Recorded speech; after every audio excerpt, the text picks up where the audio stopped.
उत्तराखंड की राजधानी देहरादून में पिछले काफी समय से कोविड कर्मचारी अपनी मांगों को लेकर धरना स्थल पर बैठे हुए हैं, लेकिन हाल ही में उन्होंने सरकार से नौकरी न देने पर इच्छा मृत्यु की मांग कर दी है। इसको लेकर TV9 की टीम मौके पर पहुंची और कोविड कर्मचारियों से बात की।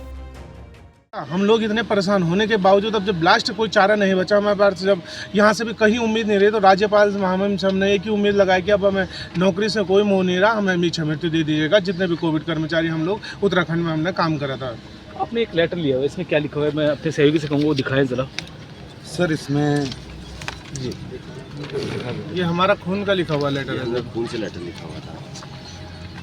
ये लेटर इन्होंने भेजा है महामहिम राज्यपाल को, जिसमें इन्होंने इच्छा मृत्यु की मांग राज्यपाल से यहाँ की है। और भी लोग हैं, उनसे भी जानेंगे। आप भी यहाँ हो तो क्या लगता है, सरकार जो आपकी इच्छा मृत्यु की मांग है उसको देखते हुए आपको नौकरी दे सकती है? ये सरकार बड़ी संवेदनशील हो सकी है, क्योंकि ये सरकार यहाँ के राज्यों को छोड़कर, यहाँ की जनता को छोड़कर बाहर राज्यों में जाते हो अपने तालियां बजवाती है। ठीक है कि हमने उत्तराखंड में ये किया, लेकिन ये एकता विहार इन्होंने धरना स्थल इसीलिए दिया है क्योंकि यहाँ की जनता यहाँ पटक रखी है इन्होंने। यहाँ की जनता के साथ क्या हो रहा है उनको कुछ पता नहीं है। यहाँ तक कि आने के लिए भी यहाँ तैयार नहीं होते, ना उनका कोई मंत्री सदस्य आता है, ना खुद आते हैं। बस बाहर जाते हैं, जनता का पैसा है, बाहर लुटाते हैं, बाहर मज़े करते हैं। तो मैं तो यही कहूँगा कि अब हमें आप जॉब नहीं दे सकते तो हमें इच्छा मृत्यु दे दीजिए, बस यही दे सकते हैं आप। सभी जितने भी कोविड कर्मचारी हैं, सभी कहीं ना कहीं सरकार से ये कह रहे हैं कि अगर आपके पास नौकरियां नहीं हैं, आपने पहले वादे किए थे नौकरी के लिए, अगर नौकरी नहीं तो इच्छा मृत्यु की मांग कर रहे हैं। आप क्या कहते हैं इस पूरे मामले में? सर, हम सरकार से यही कहना चाहते हैं कि सर हमें इच्छा मृत्यु दे, क्योंकि सरकार हमारे बारे में बिल्कुल नहीं सोच रहे हैं।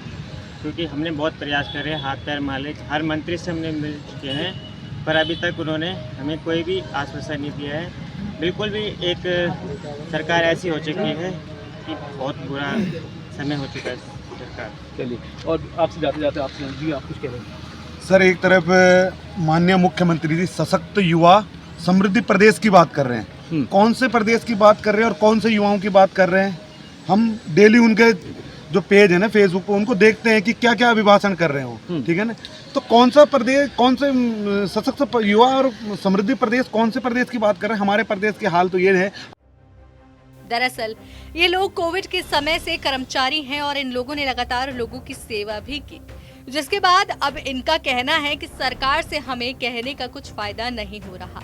हमें ऐसा लगता है कि कोविड के समय इतना कुछ करने के बाद भी कोई हमसे सही से बात ही नहीं करता, हमसे बस दूरी ही बनाते रहते हैं।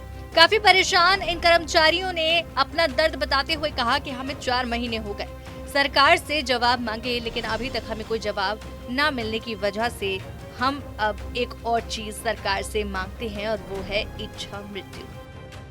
आप कवरिंग करते हो, आए दिन धरने हो रहे हैं, मुख्यमंत्री आवास कूच हो रहे हैं और युवा आए दिन सड़कों पे भटक रहा है। किसी का अगर किसी ने पेपर निकाला भी है ना, तो कोई नियुक्ति के लिए रो रहा है, कोई रिजल्ट के लिए रो रहा है और कोई विज्ञप्तियां नहीं आ रही है। तो कौन से युवाओं की बात करें? युवा, हम कहते हैं युवा मुख्यमंत्री हैं, लेकिन इन्होंने तो युवाओं का ही बेड़ा गर्क कर रखा है।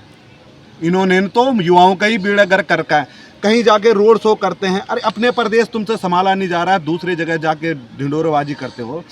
आप राजस्थान में स्टार प्रचारक बने हो, तुम्हारा प्रदेश कहाँ है, किस स्थिति में, तुम्हें पता ही नहीं है उस चीज़ का। चलिए, देखिए हमारी बात काफ़ी जो कोविड कर्मचारी हैं पिछले 113 दिन से यहाँ धरने पर बैठे हुए इन लोगों से हमारी बात हुई है, क्योंकि कुछ लोग ऐसे भी हैं जिनको 83 दिन का समय हो गया है भूख हड़ताल पर, और उसके बाद इन्होंने हाल ही में महामहिम राज्यपाल उत्तराखंड को एक चिट्ठी दी है, जिसमें इन्होंने नौकरी न होने पर इच्छा मृत्यु की मांग यहाँ की सरकार और राज्यपाल से की है।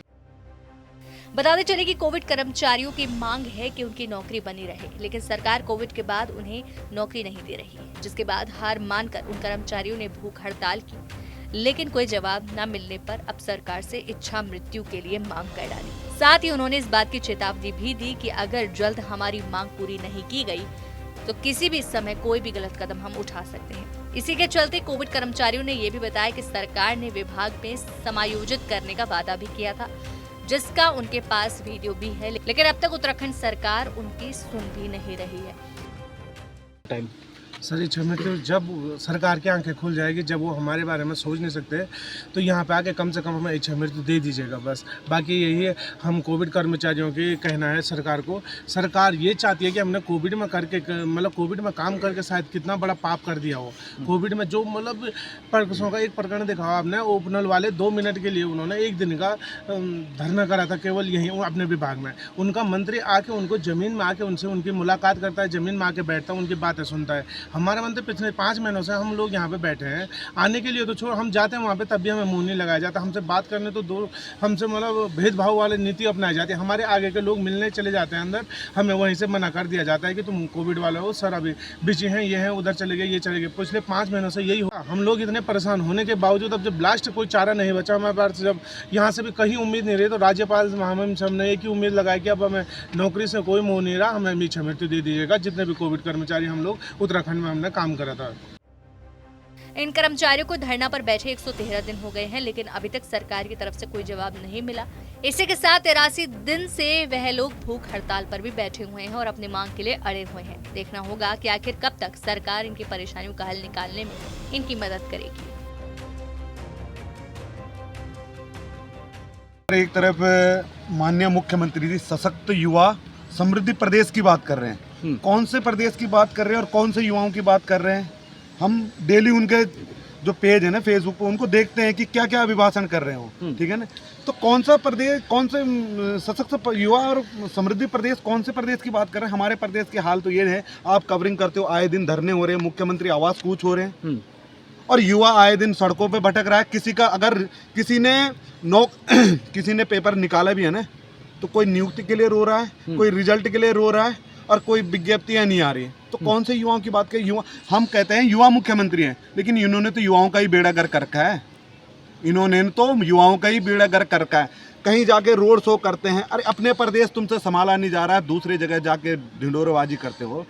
आप राजस्थान में स्टार प्रचारक बने हो, तुम्हारा प्रदेश कहाँ है, किस स्थिति में, तुम्हें पता ही नहीं है उस चीज़ का। चलिए देखिए, हमारी बात काफ़ी जो कोविड कर्मचारी हैं पिछले 113 दिन से यहाँ धरने पर बैठे हुए इन लोगों से हमारी बात हुई है, क्योंकि कुछ लोग ऐसे भी हैं जिनको 83 दिन का समय हो गया है भूख हड़ताल पर। और उसके बाद इन्होंने हाल ही में महामहिम राज्यपाल उत्तराखंड को एक चिट्ठी दी है, जिसमें इन्होंने नौकरी न होने पर इच्छा मृत्यु की मांग यहाँ की सरकार और राज्यपाल से की है। देहरादून से वीडियो जर्नलिस्ट जॉन जैदी के साथ आदिल पाशा, TV9।